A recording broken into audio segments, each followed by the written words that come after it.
ये इसमें ग्रोथ भी बड़ी अच्छी है, इस साल का है। इसमें देखो ग्रोथ कितनी गई है, एक साल में देखो 6 महीने में।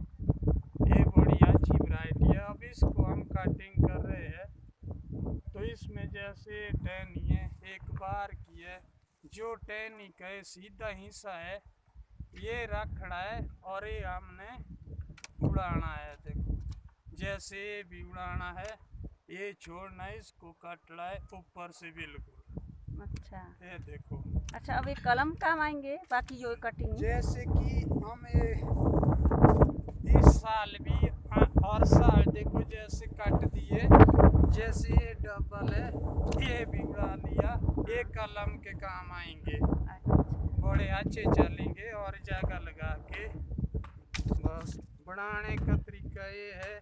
ये टेन नहीं है, देखो डबल है, ये यूं नहीं रखी, ये यहाँ से काट दो, ये टेन सीधी, इसमें शाखा निकलेगी, बस एक काटेंगे, एक कलम के काम आएंगे।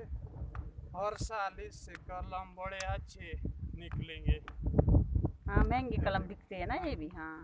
ये भी कलम महंगे मिलते, नीचे से मंगाने पड़ते, यहाँ तो ये मिलेंगे नहीं। ये देखो ऐसे ऐसे, ये देखो। और ये वैरायटी भी अच्छी है, रेड कैप की है।